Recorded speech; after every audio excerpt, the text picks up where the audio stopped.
വേറെ മേനയിലെ ഡോക്ടർ ഇയാള് ബെന്നെ എന്താണോ ഡയപ്പറൊക്കെ ഇട്ടോണ്ടാണോ പശുവിനെ കൊണ്ട് വരുന്നത്? അത് ഈ വണ്ടി വൃത്തികേടാക്കാതിരിക്കാൻ വേണ്ടി. എന്തു പറ്റിയതാ? ചെറിയൊരു വയറുവേദന. ഡോക്ടറെ, പശു ദഹിക്കാത്ത എന്തെങ്കിലും വിഴുങ്ങിയാല് കുഴപ്പമുണ്ടാവും? ദഹിക്കാത്തതെന്ന് പറഞ്ഞാൽ എന്താ ഇവിടുത്തെ? താക്കോൽ വിഴുങ്ങിയതാ. താക്കോല്. താക്കോലോ? ഈ പശുവിന്റെ എന്ന് പറഞ്ഞാൽ നമ്മുടെ വയറ് പോലെ അല്ല. ഒരു വയറും അതിന്റെ മുന്നിൽ 3-4 അറകളും ഒക്കെ ഉണ്ട്.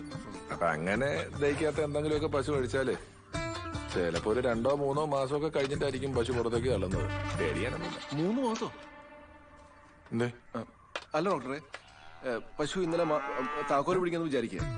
അങ്ങനെയാണെങ്കിൽ അടുത്ത 18-ന് മുമ്പ് ഇത് ഏതെങ്കിലും ഒരു അറയിൽ നിന്ന് പുറത്തു വരുമോ? അങ്ങനെ ഡേറ്റും സമയമൊക്കെ ഉണ്ടെങ്കിൽ പശുവിനോട് തന്നെ ചോദിക്കും. അതല്ല, ഈ താക്കോല് കുറച്ച് അത്യാവശ്യമുള്ളതായിരുന്നു.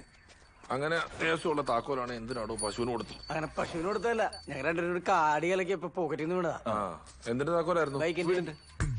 വീടിന്റെയോ ബൈക്കിന്റെയോ? എന്റെ ബൈക്കിന്റെ, ഇവന്റെ വീടിന്റെ. സാറേ, അറ ഇവിടെയാണെങ്കിൽ നമുക്കൊരു കീ ഹോൾ ശസ്ത്രക്രിയയിലൂടെ എടുക്കാൻ പറ്റില്ലേ? ആദ്യമുള്ള ഹോളിൽ കൂടെ കീ വരുമോ എന്നുള്ളത് നോക്ക് കേട്ടോ. അതിനുവേണ്ടി വയറിളക്കി നോക്കാം. ചിലപ്പോ കിട്ടും, അല്ലെങ്കിൽ എരുമ കൊടുക്കേണ്ടി വരും. ഫാർമസിന്ന് വയറിളക്കത്തിനുള്ള മരുന്ന് മേടിച്ചിട്ട് വിട്ടു. എന്നാ ടെൻഷൻ? താക്കോല് തന്നെയല്ലേ? അതെ, ഉമ്മയാണ് സത്യം.